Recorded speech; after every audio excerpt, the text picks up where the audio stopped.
আসসালামু আলাইকুম। HSC 25, 26, 27 batch তোমরা যারা ভিডিওটা দেখছো সবাইকে অভিনন্দন জানাচ্ছি আজকে ক্লাসে।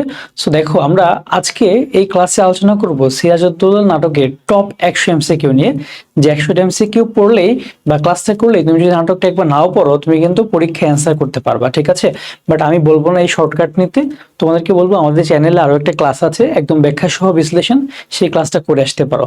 যারা ক্লাসটি দেখোনি এখনো, লিংক তোমরা কমেন্টে চাও, কেউ আমরা দিয়ে দিব আমরা কমেন্টে, ঠিক আছে? সো দেখো, এখন আমরা শুরু করি। তো প্রথমত দেখো, আমাদের যে প্রশ্নটা আছে সেটা হচ্ছে কি, যে সিকান্দার আবু জাফর কোন সাহিত্য পত্রিকার সম্পাদক ছিলেন?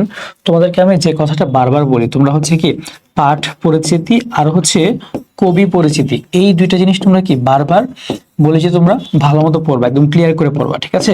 এইখানে পাঠ পরিচিতি আর হচ্ছে কবি পরিচিতিটা ঠিক মতো পড়লে তুমি কিন্তু অনেক কোশ্চেনের অ্যান্সার করতে পারবা। সো এটা কি সমকাল, তিনি ছিলেন সমকাল পত্রিকার। এন্ড সমকাল পত্রিকাটা কোন ধরনের পত্রিকা ছিল? এটা একটা মাসিক পত্রিকা ছিল, ঠিক আছে? এটা কি একটা মাসিক পত্রিকা ছিল। তারপর দেখো, আমরা পরবর্তী প্রশ্নে যদি যাই, সেখানে দেখো সিকান্দার আবু জাফর কোন পত্রিকা সম্পাদনা করেন? তিনি কিন্তু এই যে মাসিক সমকাল পত্রিকা, ঠিক আছে? একটু আগে আমরা বলে আসলাম এটা কি কবি পরিচিতি থেকে এসেছে একটা প্রশ্ন, ঠিক আছে? তার মানে কি আমাদের কবি পরিচিতিটা খুব ভালো মতো পড়তে হবে সবার। ওকে, কবি পরিচিতি, পাঠ পরিচিতি, চরিত্র পরিচিতি এগুলো পড়বা। আর তোমাদের যদি এসবের শর্ট নোট লাগে তাহলে কমেন্টে জানাও। আমাদের কিন্তু শর্ট নোট বানানো আছে এবং অনেক স্টুডেন্ট কিন্তু সেটাকে কি একদম ভালো মতো ইয়ে করে ফেলেছে, বের করে তারা একদম পিডিএফ বানিয়ে পড়ছে তারা, ঠিক আছে, প্রিন্ট করে। তারপর দেখো যে মনীষী এরিস্টটল কয়টি নাটকের কয়টা ঐক্যের কথা বলেছেন? একটা নাটক হওয়ার জন্য কয়টা ঐক্য দরকার, ঠিক আছে?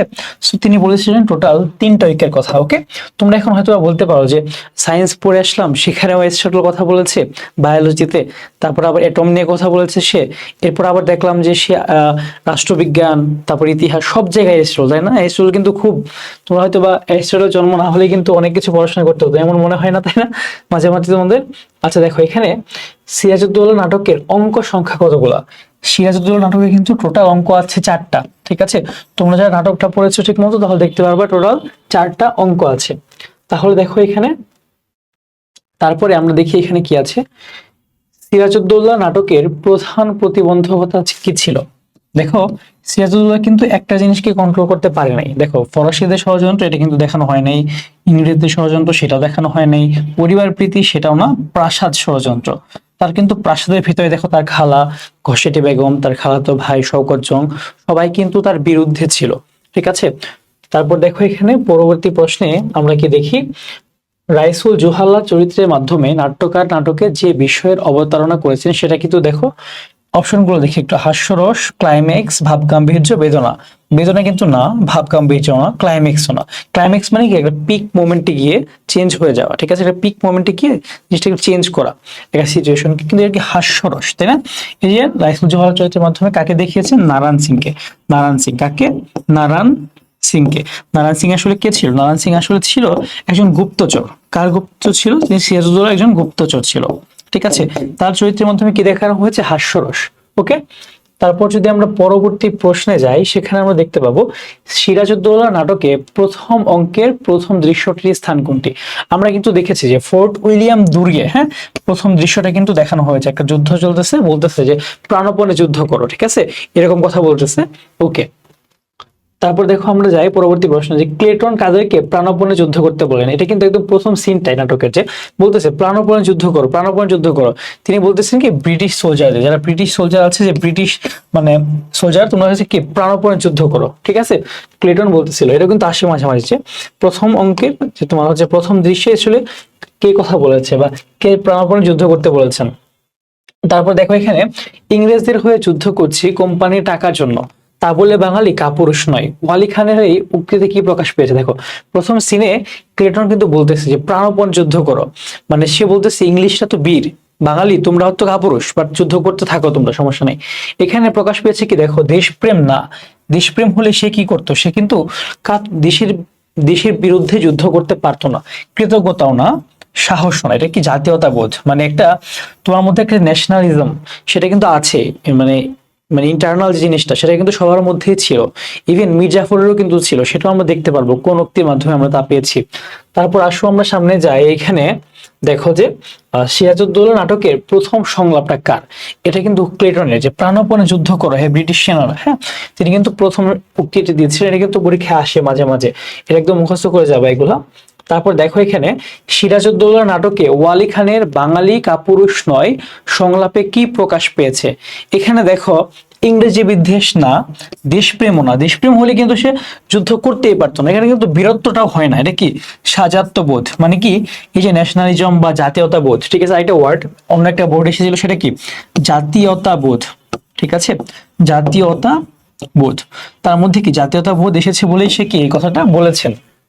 তারপর দেখো এখানে কি আছে, যত বড় মুখ নয় তত বড় কথা, সিরাজউদ্দৌলা নাটকে এই উক্তিটা কার? এটা কিন্তু ক্লেটনের। সে কাকে বলেছিল এটা?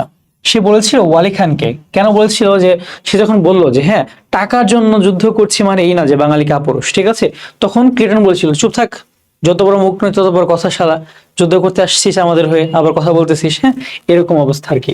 তারপর দেখো আমরা একটু সামনে যাই, এখানে আছে যে যত বড় মুখ নয় তত বড় কথা বাক্যটির মর্মার্থ কি? এটার মর্মার্থ হচ্ছে কি, দেখো এখানে একটু বেশি স্পর্ধা আর কি, যে তুই শালার যুদ্ধ করতেছিস আমাদের টাকার জন্য, তুই আমাদের নুন খাস, তুই কেন এগুলো বলবি, তাই না, এটা আর কি এখানে মিন করা হয়েছে।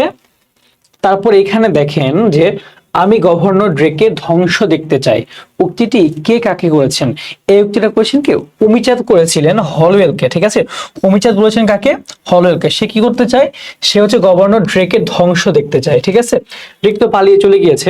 তারপর দেখো এখানে নবাবের সৈন্যরা ফোর্ট উইলিয়াম দুর্গ আক্রমণ করলে কে মেয়েদের নৌকায় করে পালিয়েছে? এটা হচ্ছে ড্রেক, সে পালিয়ে গিয়েছে মেয়েদের নৌকায় করে, জন্য কি তার ধ্বংস দেখতে চায়, ঠিক আছে। তারপর দেখেন সামনের দিকে যাই একটু আমরা, এখানে কি আছে যে ব্রিটিশ সিংহ ভয়ে লেজ গুটিয়ে নিলেন, এ বড় লজ্জার কথা। এটা কে বলেছিলেন? অমিচাঁদ, ঠিক আছে, অমিচাঁদ বলেছিলেন প্রথমবার যে ব্রিটিশ সিংহ এভাবে কি লেজ গুটিয়ে নিল, ওকে, তো বড় লজ্জার কথা। তারপর দেখো এখানে ব্রিটিশ সিংহ ভয়ে লেজ গুটিয়ে নিলেন, এ বড় লজ্জার কথা, অমিচাঁদের এই উক্তিতে কি প্রকাশ পেয়েছে? এটা বিদ্রোহ, ঠিক আছে, টোটাল বিদ্রোহ, মানে সে কি খুব হাস্যরসের মাধ্যমে আরে পালিয়ে গেল মেয়েদের মতো, কি লজ্জা, হ্যাঁ, এরকম কথাবার্তা আর কি। এখানে দেখো যে ফরাসিরা ডাকাত আর ইংরেজরা অতিশয় সজ্জন ব্যক্তি, কেমন? এটা কি সিরাজ হচ্ছে হাস্যরসের মাধ্যমে বা কথাটা বলেছিলেন কখন? যখন হচ্ছে বলেছিল যে ফরাসিরা খারাপ কাজ করেছে বা আক্রমণগুলো ফরাসিরা করছে, এটা আমরা করিনি, হ্যাঁ, তখন বলেছিল। আচ্ছা, তারপর আসেন সামনে যাই আমরা, নবাব সিরাজউদ্দৌলা কাকে আলীনগরের দেওয়ান নিযুক্ত করেন? নবাব সিরাজউদ্দৌলা আলীনগরের দেওয়ান নিযুক্ত করেছিলেন কাকে? মানিকজাতকে, ঠিক আছে, তিনি কিন্তু ওই ফার্স্ট অঙ্কেই কিন্তু তাকে বললেন যে তোমাকে আলীনগরের আমরা দেওয়ান নিযুক্ত করলাম, ওকে। তারপর দেখো সিরাজউদ্দৌলা নাটকের প্রথম অঙ্কের দ্বিতীয় দৃশ্যের ঘটনাগুলো কোথায় হয়েছে? এটা কিন্তু ফোর্ট উইলিয়াম দুর্গ, ঠিক আছে, প্রথম অঙ্কের দ্বিতীয় দৃশ্য কোথায় হয়েছিল? ফোর্ট উইলিয়াম দুর্গের ভেতরে, ঠিক আছে। তারপর আমরা একটু সামনে যাই,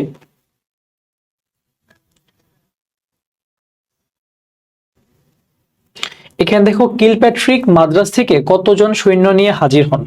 ঠিক আছে, কিলপ্যাট্রিক মাদ্রাজ থেকে হাজির হয়েছিল মোটামুটি 250 জন সৈন্য নিয়ে, ঠিক আছে।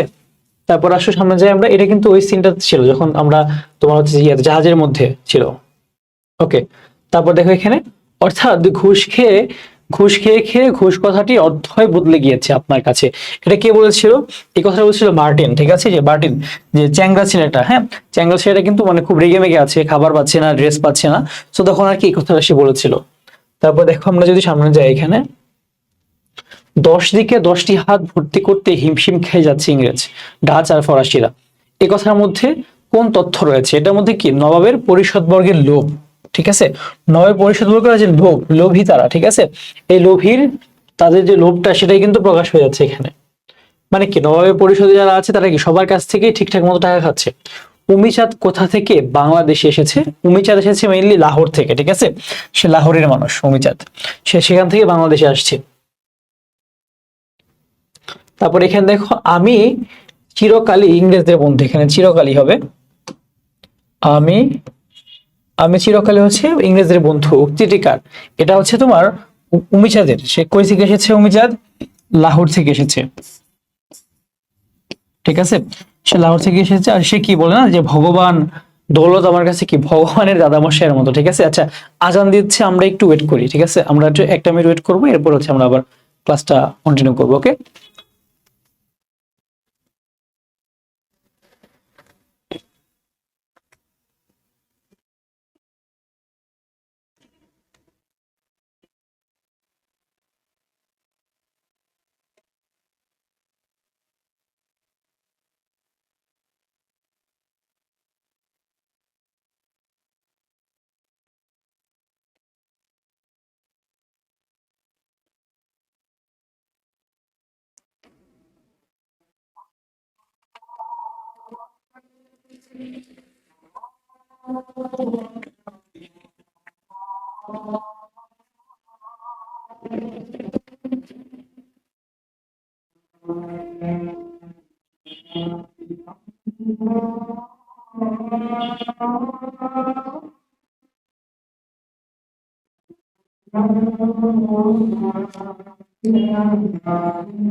ওকে, ঠিক আছে, আসলে আমরা একটু সামনের দিকে যাই। তার আগে আমার একটা জিনিস হচ্ছে যে মনে পড়লো, আমি হচ্ছে একটু স্লিপ অফ টাইম করে ফেলেছি, তোমাদের একটা জিনিস দেখাই আমি, সেটা একটু দেখে নিও। হ্যাঁ, যারা ক্লাসটা করতেছো তোমরা হয়তো অনেক ক্লাস করার টাইমে কমেন্টে জানাবা। এখানে ফোর্ট উইলিয়াম দুর্গ না, এখানে ফোর্ট উইলিয়াম জাহাজ হবে। ঠিক আছে, এখানে হবে হচ্ছে কি ফোর্ট উইলিয়াম জাহাজ। ওকে, সো এটা কি কোথায় করেছিল? জাহাজে, মানে সেকেন্ড ফার্স্ট সিনটা হচ্ছে এখানে ফোর্ট উইলিয়াম দুর্গে, পরবর্তী সিনটা কি ফোর্ট উইলিয়াম জাহাজে হয়েছিল। আচ্ছা আসলে আমরা পরবর্তী সিনে পরবর্তী ক্রিয়াতে যাব, পরবর্তী প্রশ্নে যাব একটু। আচ্ছা, সো এখানে পরবর্তী প্রশ্নটা আমাদের আছে হচ্ছে এখানে দেখো, সিরাজউদ্দৌলা নাটকে কে নবাব হলে সকলের উদ্দেশ্য হাসিল হবে? সেটা কি ছিল? শওকত জং। ঠিক আছে, শওকত জং তোমার হচ্ছে যে এখানে নবাব হলে সকলের উদ্দেশ্য হাসিল হবে কিভাবে?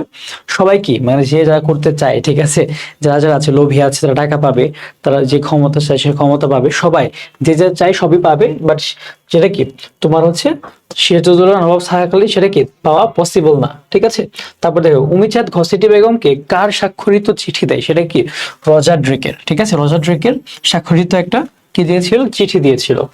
ওকে, তারপর দেখো এখানে আমাদের কি প্রশ্ন আছে, সিরাজের পতন কে না চায়? এই উক্তিটি কার? সিরাজ এটা বলেছিল কি ঘসেটে বেগম। সে কি বলেছিল যে সিরাজের পতন কে না চায়, মানে সবাই তো চায় সিরাজের পতন হোক, সিরাজের পতন হলে তো সবারই লাভ একটা, তাই না? সেটাই। তারপর দেখো, দৌলত আমার কাছে ভগবানের দাদামশাইয়ের চেয়ে বড়, এই উক্তিটি কার? উক্তি অবশ্যই কি উমিচাঁদের। উমিচাঁদ কোথা থেকে এসেছিল? এই দেশে লাহোর থেকে এসেছিল। সে কেন এসেছিল? সে এসেছিল টাকা কামাতে এসেছিল। তো তার কাছে কি সবচেয়ে বড় জিনিসটা কি? এই দৌলত, এই ধন সম্পদ। তার কাছে ধন সম্পদের চেয়ে বড় কিছু আর নাই। তারপর দেখো এখানে উমিচাঁদের কাছে ভগবানের দাদামশাইয়ের চেয়ে বড় কি? সেটা কি দৌলত। ঠিক আছে। সে কারণ লাহোর থেকে এসেছে, এখানে এসেছে শুধু ব্যবসা করতে, বাণিজ্য করতে, টাকা কামাতে। তার মধ্যে যে ধরো যে আসলে মানে ইন্টিগ্রিটি অনেস্টি বলতে কিছু নাই। আমার নালিশ আজ আমার নিজের বিরুদ্ধে। সিরাজের এই উক্তিটির কারণ কি? কারণ তিনি প্রজা সাধারণের নিরাপত্তা বিধান করতে পারেননি। দেখো, তিনি যখন তার প্রজাদের নিরাপত্তা দিতে পারেননি, যখন হচ্ছে তোমার একটা লোক আসলো, হ্যাঁ, যে সে এসে বললো যে তারা সান্ডা সান্ডা 6 জন মিলে আমার পোয়াতি বউটাকে ও হো হো মানে খুব কষ্ট নিয়ে বললো যে হ্যাঁ তারা তার ওয়াইফটাকে রেপ করেছে বা এরকম একটা ব্যাপার হয়েছে, মেরে ফেলেছে, হ্যাঁ, এই লবণ ব্যবসায়ী। তো সেই কারণে কিন্তু এই প্রজাসাধারণের নিরাপত্তা তিনি দিতে পারেননি, সে কারণেই তার আজকে আফসোস। তারপর দেখো এখানে আমার নালিশাজ আমার নিজের বিরুদ্ধে বলতে নবাব বোঝাতে চেয়েছেন কি? তার নালিশাজ নিজের বিরুদ্ধে বলতে বোঝাতে চেয়েছেন কি তিনি? যে প্রাসাদ ষড়যন্ত্র নস্যাৎ করতে না পারা, মানে তার প্রাসাদের বিরুদ্ধেই যে এত কিছু হয়ে যাচ্ছে, হ্যাঁ, তার প্রাসাদের বিরুদ্ধে, তার বিরুদ্ধে কূটকৌশল, তার প্রাসাদের যে অত্যাচার, সেসব তার প্রাসাদ থেকেই তৈরি হচ্ছে, বাট তিনি এগুলোকে কি নস্যাৎ করতে পারলেন না একদমই। তারপর দেখো, সিরাজউদ্দৌলা নাটকে আপনাদের কাছে আজ আমি আমার অপরাধের বিচার প্রার্থী সংলাপে ব্যক্ত হয়েছে সিরাজের কি? এখানে তার প্রজাদের প্রতি একটা যে মানে দেখো এখানে অপরাধ বোধ, এখানে বসে তুমি অপরাধের কাছে বিচার প্রার্থী, এটা কিন্তু একটা কনফিউজিং অপশন আসবে। দেখো প্রথমে কি দেওয়া আছে? অপরাধ বোধ, অনুশোচনা, প্রজাদের প্রতি প্রেম, অমাত্যদের প্রতি শ্লেষ। দেখো এখানে আমরা এখানে সিরাজের কোন ধরনের জিনিসটা হচ্ছে কি মানে চাচ্ছে, এখানে তার অমাত্যদের প্রতি মানে হচ্ছে দেখো তাদের প্রতি সে নিজের প্রতি কি বিচারটা দিচ্ছে, অপরাধ বোধ তো না এখানে, দেখো সেটা তো আছে, অনুশোচনা তো আছেই, প্রজাদের প্রতি প্রেম তো সেটাও কিন্তু আছে, কিন্তু একরকম হয়ে যায়। কিন্তু দেখো তার অমাত্যদের প্রতি তার শ্লেষ বা হচ্ছে তাদের প্রতি যে মানে কি বলবো মানে তাদেরকে অপরাধের বিচার প্রার্থী বানাচ্ছে, ঠিক আছে, বাট এটা কিন্তু কি মানে তার যে অমাত্য তাদেরই তো দোষ এটা, তাই না? মানে তিনি বুঝাতে যাচ্ছেন অন্যভাবে ব্যাপারটাকে, যে তার অমাত্যরাই কিন্তু এগুলোর জন্য দায়ী আসলে, বুঝতে পেরেছো?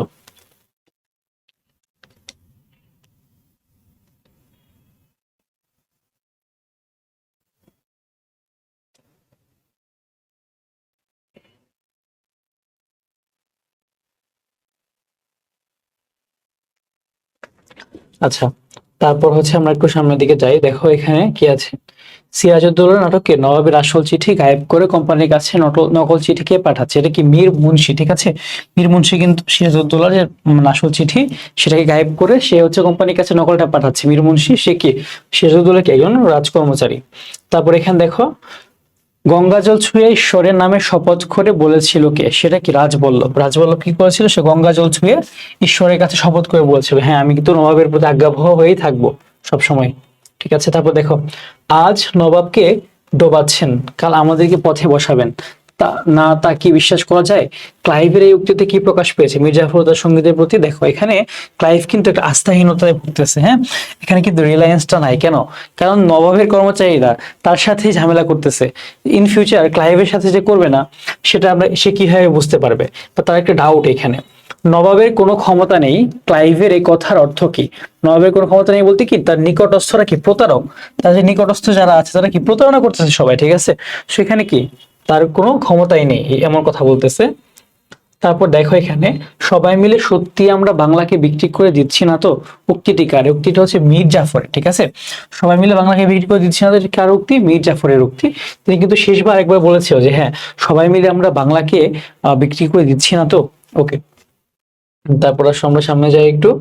এখানে আমরা এমন কিছু করলাম যা ইতিহাস হবে, উক্তিটি কার? এটা কিন্তু ক্লাইভের। যখন চুক্তিটা করে ফেলছে সবাই মিলে বাংলাকে একদম বিক্রি করে দিচ্ছে, তখন কিন্তু সে বলতেছে আমরা এমন কিছু করে ফেলছি একটা সে একটা ইতিহাস হয়ে যাবে, কিন্তু একটা চরম একটা হিস্ট্রি হবে। তারপর দেখো সামনে যাই আমরা, তুমি কম সাপিনী নও, ঘসেটি বেগমের এই উক্তিতে কি প্রকাশ পেয়েছে? এটা প্রকাশ পেয়েছে কি লুৎফুন্নেসার প্রতি ঘৃণা, আচ্ছা ইনভিয়ার যে আচরণটা, হ্যাঁ, যে সে কি তার হাজবেন্ড নবাব হয়ে গিয়েছে তাকে এখন সাপিনী বলছে। সিরাজের বিরুদ্ধে ঘসেটি বেগমের যে আক্রোশ সেটার কারণ কি? এটার কারণ হচ্ছে কি রাজনৈতিক প্রাধান্য লাভ। এখন কি সিরাজউদ্দৌলা কি তার সে নবাব আছে, সে রাজনৈতিক ভাবে প্রাধান্য পেয়েছে, শওকত জঙ্গকে পাচ্ছে না, সেজন্য আর কি। তারপর দেখো আমরা সামনে যাই, ঘরের লোক অবিশ্বাসী হলে বাইরের লোকের পক্ষে সবই সম্ভব। লুৎফা উক্তিটি কার? এই উক্তিটা হচ্ছে সিরাজউদ্দৌলা। সে কিন্তু লুৎফুন্নেসার কাছে তার যে কষ্টটা সেটা শেয়ার করতেছে, যে বলতেছে ঘরের লোকই যদি ঝামেলার হয় তাহলে আমি বাইরের লোক দিয়ে কি করব। ওকে, তারপর দেখো, পলাশী যুদ্ধে সিরাজের পতনের জন্য তার নিজের যে চারিত্রিক বৈশিষ্ট্য অনেকখানি দায়ী, তা হলো অদূরদর্শিতা, সে কিন্তু অপরিণামদর্শী ছিল। সামনে কি হবে, কাকে তিনি কি দিলে কি হতে পারে, এইসব ব্যাপারে কিন্তু তার ধারণা খুব কম ছিল। তাই অপরিণামদর্শিতাই কিন্তু তাকে ডুবিয়েছে শেষ পর্যন্ত। তারপর দেখেন এখানে 1757 সালে কোন তারিখে পলাশী যুদ্ধ সংঘটিত হয়, সেটা ছিল 23শে জুন। এই যে 23শে জুন টাইমটা, এই টাইমের মধ্যেই কিন্তু তোমার পলাশী যুদ্ধটা হয়েছিল। এই তারিখটাতে খুবই ইম্পর্টেন্ট একটা তারিখ, মনে রাখবা। সিরাজউদ্দৌলার প্রধান গুপ্তচরকে নারায়ণ সিং। নারায়ণ সিং কি নামে পরিচিত ছিল সেখানে? রাইসুল জোহালা। ঠিক আছে, রাইসুল রাইসুল জোহালা, যে হচ্ছে কি নাচ দেখাচ্ছে সবাইকে, খুব হাস্যরসাত্মক একটা ক্যারেক্টার, রাইসুল জোহালা। ওকে, তারপর আসো আমরা সামনের দিকে যাব। এখানে দেখো যে নবাব সিরাজ রাজধানীতে ফিরে আসতে চেয়েছেন কেন? তিনি আবার পুনরায় সংগঠিত হতে চেয়েছিলেন। তিনি চেয়েছিলেন আবার এসে যদি পুনরায় সংগঠিত হতে পারেন, তিনি হয়তো বাংলাকে বাঁচাতে পারবেন। ঠিক আছে, তার এই ধারণা থেকে তিনি আবার রাজধানীতে ফিরে আসতে চেয়েছিলেন। তারপর দেখো এখানে মীর জাফর 1757 সালের কত তারিখে বাংলার মসনদে বসেন? তিনি 1757 সালের, তিনি হচ্ছে কোথায়, কত তারিখে? 29শে জুন। ঠিক আছে, 23শে জুন কি হলো, তোমার যুদ্ধটা হলো। ঠিক আছে, যুদ্ধের পরে তিনি কি 29শে জুন মসনদে বসলেন। ওকে, তারপর দেখো আমরা যদি একটু সামনের দিকে মুভ করি, এখানে আছে হচ্ছে আহ নবাব মসনদে দাঁড়িয়ে আছেন, ইনি কি নবাব না ফকির? নবাব মসনদের পাশে দাঁড়িয়ে আছেন, ইনি কি নবাব না ফকির? এই কথার মধ্য দিয়ে মীর জাফর চরিত্রের কোন বৈশিষ্ট্যটা প্রকাশিত হয়েছে? এটা কি পরনির্ভরশীলতা। ঠিক আছে, মানে সে হচ্ছে নবাব দাঁড়ায় আছে, নবাব কি ক্লাইভের জন্য দাঁড়ায় আছে, সে কি নর্মাল একটা কি কর্মচারী, ঠিক আছে, তার জন্য দাঁড়ায় আছে, বা কর্মকর্তা একজন। দেখো সিরাজউদ্দৌলা নাটকে মূলত বিধৃত হয়েছে কোন জিনিসটা? লোভ ও ক্ষমতার দ্বন্দ্ব। ঠিক আছে, লোভ মানে লোভের কাছে পরাজিত হচ্ছে মানুষ, ক্ষমতার কাছে পরাজিত হচ্ছে মানুষ, তারা মনুষ্যত্বকে সে বিকিয়ে দিচ্ছে। তারপর দেখেন মীর জাফর নবাব হওয়ার পর ক্লাইভ কোন এলাকার স্থায়ী মালিকানা পায়? নবাব হওয়ার পরে তাকে কি দেওয়া হলো? তাকে বলা হলো যে তোমাকে 24 পরগনার স্থায়ী মালিকানা দেওয়া হলো। ঠিক আছে, 24 পরগনার স্থায়ী মালিকানা দেওয়া হলো, এখানে তুমি যা ইচ্ছা তাই করতে পারো। তারপর দেখো এখানে এরপর সিরাজকে হত্যা করতে মোহাম্মদী বেগ অগ্রিম বাবদ কত টাকা নিয়েছিল? সে কিন্তু মোটামুটি অগ্রিম শুরুতেই 5000 টাকা নিয়েছিল। ঠিক আছে, সে অগ্রিম কত নিয়েছিল? 5000 টাকা। ওকে, তারপর দেখো এখানে কি আছে, তোমার অপরাধের জন্য নবাবের দণ্ডাজ্ঞা শোনাতে এসেছি। কোন নবাবের? এখানে হচ্ছে মীর জাফরের। ঠিক আছে, মীর জাফর যখন নবাব হয়েছে, তার দণ্ডাজ্ঞা শোনাতে এসেছিল তার ছেলে, এবং সিরাজউদ্দৌলাকে তিনি যখন তিনি আটকাচ্ছিল জেলে, তখন এই কথাটা বলেছেন। ওকে, তারপর দেখেন এখানে জামিল সাহেব রায়হানকে রাস্তা থেকে কুড়িয়ে এনে লালন পালন করেন, লেখাপড়া শেখান।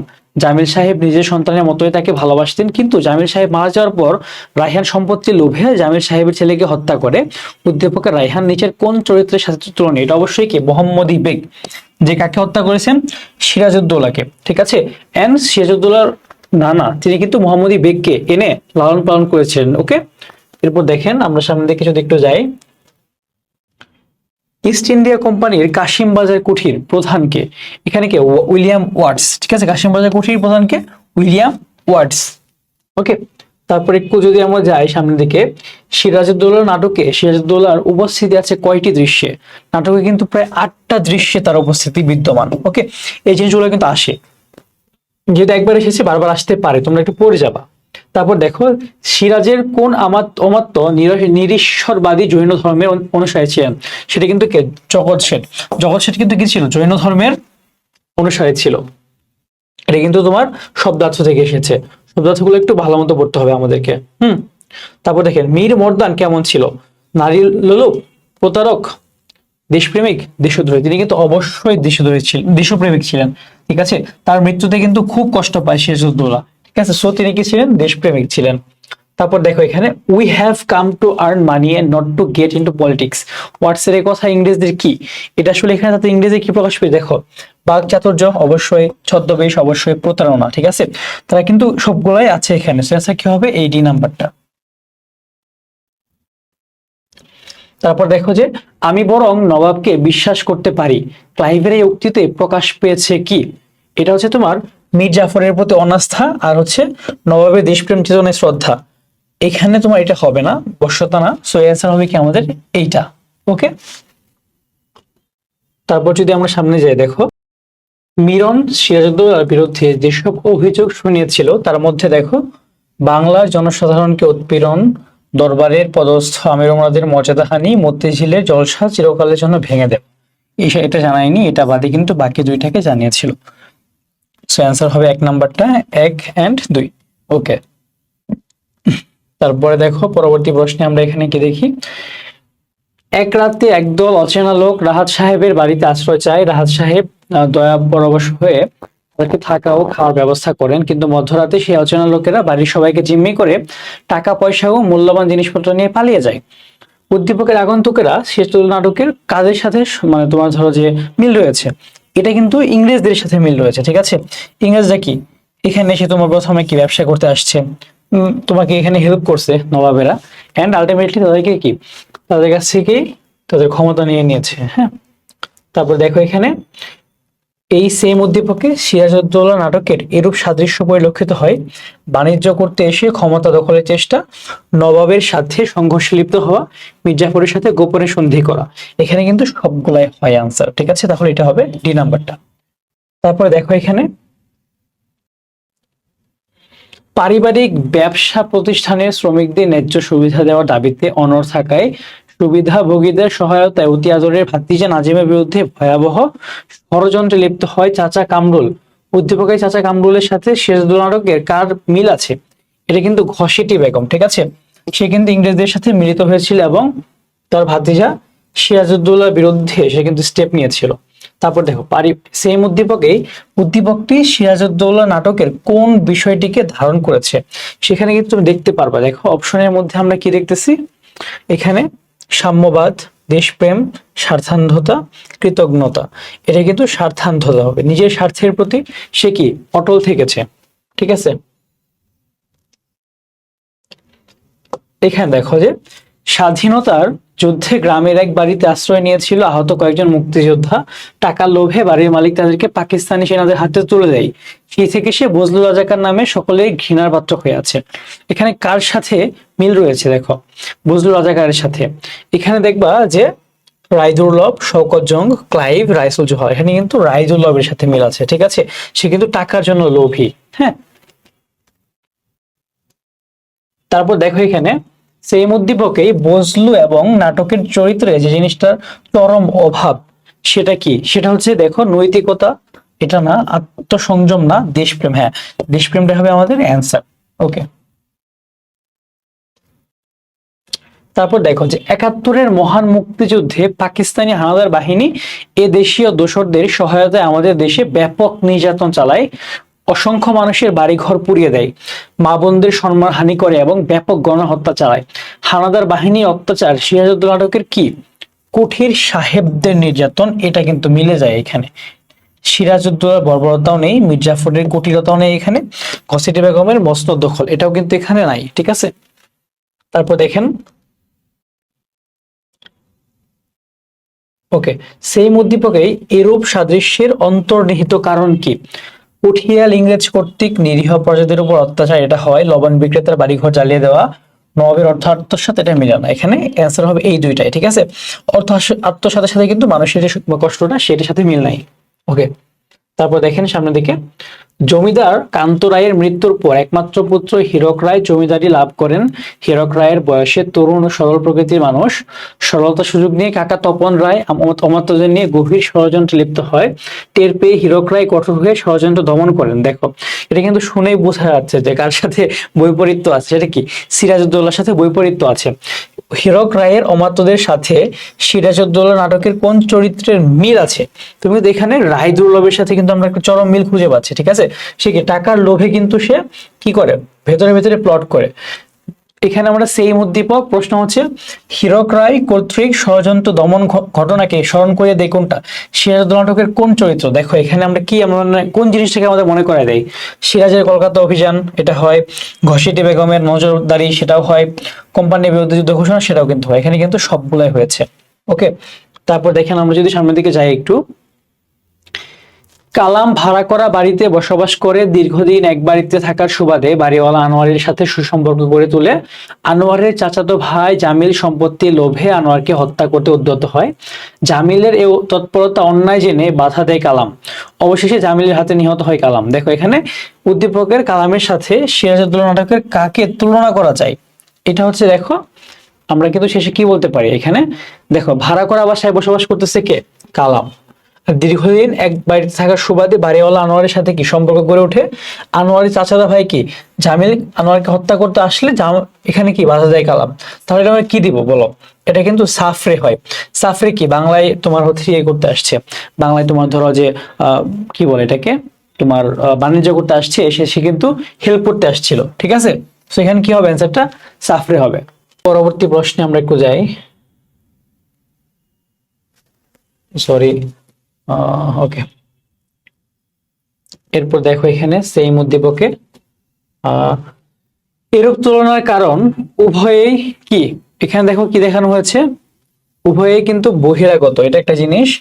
এরপর দেখো স্বগোত্রের জন্য কিন্তু লড়ছে না, ন্যায়ের প্রতিষ্ঠা করতে চেয়েছে, এটা কিন্তু কার কার সাথে পরিচয় আছে, তোমার সাফের সাথে কিন্তু মিল আছে, বহিরাগত প্লাস প্লাস ন্যায়ের প্রতিষ্ঠা করতে চেয়েছে। সো আমাদের অ্যান্সারটা হবে কি 1 আর 3। ওকে, তারপরে আসেন আমরা একটু সামনের দিকে যাই। স্বার্থের কারণে তমাল সাহেবের জীবনে চরম বিপর্যয়ের সময় স্ত্রী পুত্র কন্যা দূরে সরে গেল, অথচ বিশ্বস্ত ভৃত্য আনোয়ার জীবন দিয়ে হলেও তমাল সাহেবের নিরাপত্তা নিশ্চিত করার শপথ নেয়।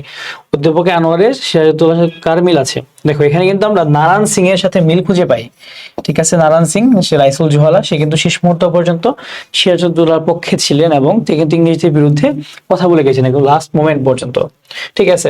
তারপর দেখেন এখানে উদ্দীপকের সিরাজউদ্দৌলা নাটকের যে ভাব প্রকাশিত হয়েছে সেটা কোনটা, আমরা কি দেখতে পাই স্বার্থান্ধতা, এটা অনেকেরটা আছে, অনেকে স্বার্থান্ধ ছিল, ব্যক্তিগত জীবনের বিপর্যয় সেটাও আছে, আত্মীয়তার বন্ধনের শৈথিল্য, এখানে কিন্তু আমরা মোটামুটি সবগুলাই মিল পাই এখানে, ঠিক আছে। তারপর দেখো এখানে মুক্তিযুদ্ধে পাকিস্তানি সেনা শাসক রাজনীতিবিদ ও কতিপয় বিপদগামী দোসর জনসাধারণের উপর নিষ্ঠুর নির্যাতন চালায় এবং জানমালের ব্যাপক ক্ষয়ক্ষতি করে। এদেশের আপামর জনতা দেশপ্রেমে উদ্বুদ্ধ হয়ে প্রতিরোধ ব্যবস্থা করে তোলে। উদ্দীপকের প্রথম বাক্য নবাব সিরাজউদ্দৌলা নাটকের কোন চরিত্রকে ধারণ করে, দেখো এই যে বিপথগামী, হ্যাঁ, এরা কারা, এরা হচ্ছে কি উমিচাঁদ জগৎ সেজেরা, ঘসেটি বেগম লুৎফুন্নেসা এখানে না, কারণ লুৎফুন্নেসা তো ভালো, মীরবদ্দার না, মোহনলাল না, ঠিক আছে। এই অ্যান্সারটা হবে কি উমিচাঁদ জগৎ শেঠ। ওকে, তারপর দেখো এখানে মুক্তিযুদ্ধে পাকিস্তানি সেনাশাসক রাজনীতিবিদ সেইম উদ্দীপকের শেষ বাক্যের বিষয়বস্তু নবাব সিরাজউদ্দৌলা নাটকের কোন বাক্যে প্রতিফলিত হয়েছে, এদেশের আপামর জনতা দেশপ্রেমে উদ্বুদ্ধ হয়ে প্রতিরোধ ব্যবস্থা গড়ে তোলে, সেটা আমরা দেখতে পাচ্ছি কি হাজার হাজার মানুষ একযোগে রুখে দাঁড়াতে পারলে কৌশলের প্রয়োজন হবে না, এই লাইনটার সাথে কিন্তু মিল আছে, কিন্তু দুঃখের বিষয় তারা কিন্তু রুখে দাঁড়ায়নি, ঠিক আছে।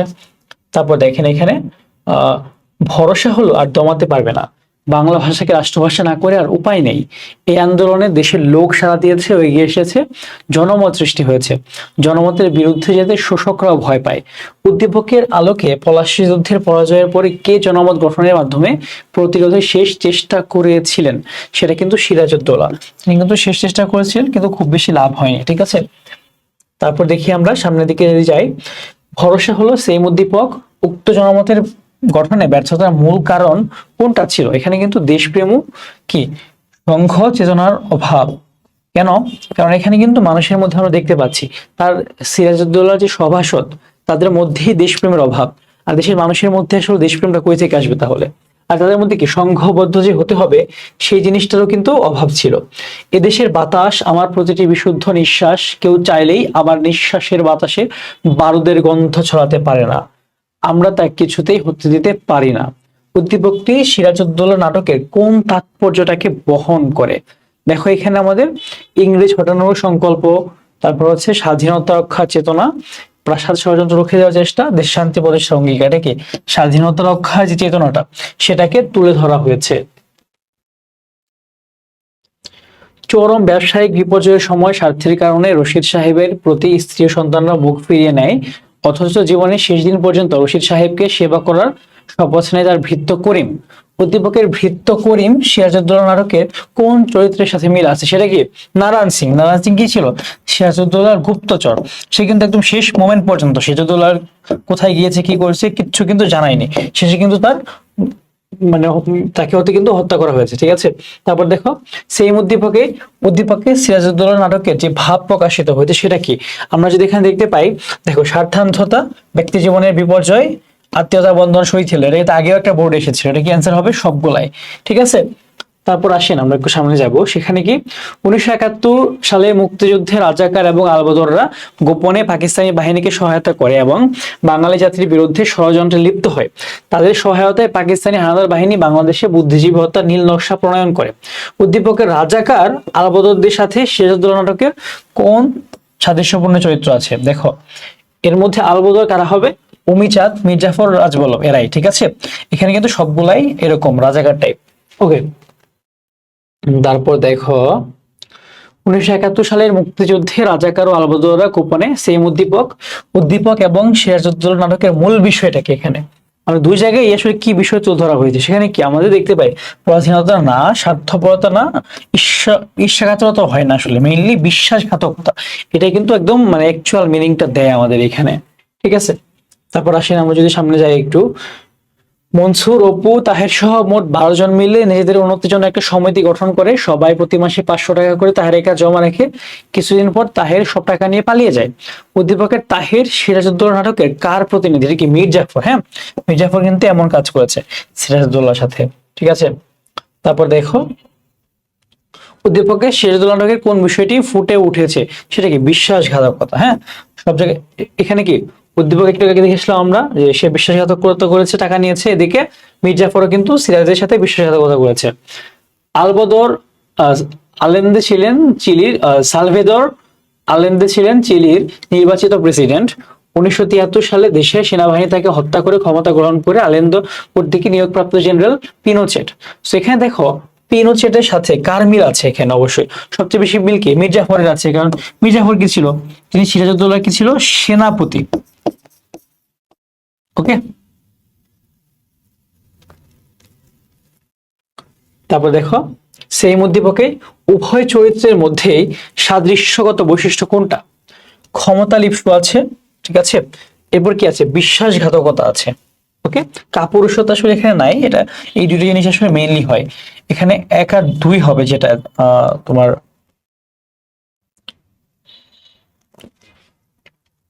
আমরা যে এখানে একটা বানাতে পারি। আচ্ছা দেখো একটু মুছে আমি এই জিনিসটাকে, দেখো এখানে উভয় যে চরিত্র এখানে, ঠিক আছে, এখানে কি আছে? দেখো ক্ষমতা লিপ্স মানে ক্ষমতার প্রতি ভালোবাসা তো আছেই, বিশ্বাসঘাতকতা তো আছেই, আর এখানে তোমার কাপুরুষতাটাকে খুব বেশি কিন্তু উঠে আসে না এখানে। ঠিক আছে, এখানে এই দুটো জিনিসই হয়, অ্যান্সার হবে এইটা।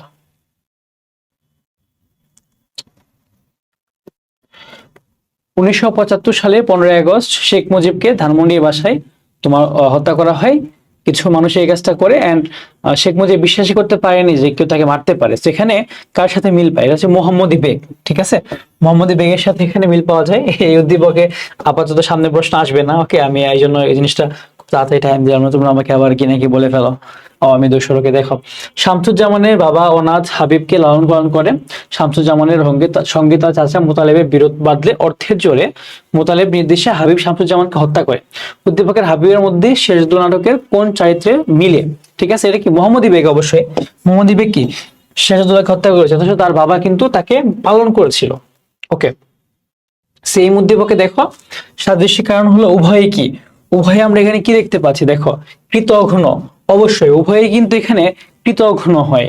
ক্ষমতালোভী উভয়ে, সেটাও কিন্তু হয়। তারপর দেখো উভয়ে কি? অর্থলোভী। কৃতঘ্ন কি? যে মানে উপকারী, যে অপকার করে, তাই না? সেখানে অ্যান্সার কয়টা হবে? সবগুলা এখানে অ্যান্সার হবে।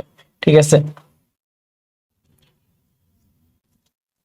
এরপর দেখেন এখানে 1975 সালের 15ই আগস্ট দেশি বিদেশি চক্রান্তে শেখ মুজিবকে হত্যা করেছে। আর এখানে শেখ মুজিবের সাথে সিরাজউদ্দৌলা নাটকের কার সাথে মিল আছে? অবশ্যই কি সিরাজউদ্দৌলার সাথে।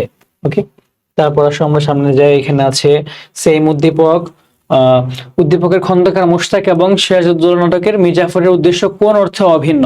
মানে কোথায় মিল আছে? এটা কি ব্যক্তি স্বার্থ উদ্ধার, মানে ব্যক্তি স্বার্থ নিয়ে কিন্তু দুজনের ক্ষেত্রে কোনো ডিফারেন্স নাই। ঠিক আছে, তারপর আসেন সামনে যাই। স্বার্থপর ক্লডিয়াস রানীর সাথে হাত মিলিয়ে রাজা হ্যামলেটকে হত্যা করে। উদ্দীপকের রাজা হ্যামলেট সিরাজউদ্দৌলা নাটকের কোন চরিত্রের প্রতিনিধিত্ব করে? এটা তো অবশ্যই সিরাজউদ্দৌলা। ঠিক আছে, মানে একদম কেন্দ্রীয় যে ক্যারেক্টারটা সেটা। তারপর দেখেন সেম উদ্দীপকে মির্জাফরের ক্ষেত্রে প্রযোজ্য হলো এখানে কি? মানে মির্জাফর কোনটা এখানে? হ্যাঁ, এখানে আছে ক্ষমতা লোভী ও পরশ্রী কাতর। তিনি অবশ্যই ক্ষমতালোভী, পরশ্রীকাতর, তিনি ক্ষমতালোভী চেয়েছেন এবং অন্যের যে শ্রী ব্রিটিশদের সাথে থেকেছেন তিনি, তারপর কূটকৌশলী এবং ব্যক্তিত্বশালী, এইটা কিন্তু হয় না, সুযোগ সন্ধানী এবং ষড়যন্ত্রকারী। সো এখানে 1 আর 3 এটা হচ্ছে আমাদের অ্যান্সারটা হবে। তারপর আসেন আমরা সামনে যাই একটু। এখানে বিত্তশালী আশিক চৌধুরী তারা একমাত্র সন্তান জামিল চৌধুরী ও সম্পদে দেখাশোনার জন্য নাসির মিয়াকে পরিবারের একজনের মতো স্থান দেয়, কিন্তু চৌধুরী সাহেবের মৃত্যুর পরে নাসির মিয়ার সম্পদের লোভে সূক্ষ্মমন্ত্র জামিল চৌধুরীকে হত্যা করে। সেখানে দেখো কোনটা হবে অ্যান্সার। অবশ্যই নাসির মিয়ার সাথে মিলকার মোহাম্মদী বেগের, সে কি নবাবকে হত্যা করেছে কিসের বিনিময়ে? টাকার বিনিময়ে। সেই উদ্দীপক ও সিরাজউদ্দৌলা নাটকের মধ্যে পরিণতি কি? আসলে দুইটা পরিণতি কি? করুণ এবং যন্ত্রণাদায়ক। ওকে, সো এটা একটু দেখবো আমরা। তোমাদের পরীক্ষা খুব সামনে এসেছে, 25 ব্যাচ, তাই হয়তো একটু ফাস্ট করছি যাতে তোমরা একটু ফাস্ট দেখতে পারো, তোমাদের টাইম যাতে একটু বেঁচে যায়। তোমাদের সাজেশন দেবো কি একটা, তোমরা 2x দিয়ে ক্লাসটা দেখবো। আমি কিন্তু ক্লাসের মাঝে যেন কোনো এক্সট্রা কথাবার্তা বলি নাই। রাস্তায় কুড়িয়ে পাওয়া মিঠুকে এনে নিজের সন্তানের মতোই লেখাপড়া শেখান নিয়াজের মা, বিয়ে দিয়ে সংসারও সাজিয়ে দেন তিনি। অথচ ব্যবসা সংক্রান্ত বিষয়ে সামান্য কথা কাটাকাটি জের ধরে নিয়াজকে নির্মমভাবে হত্যা করে মিঠু।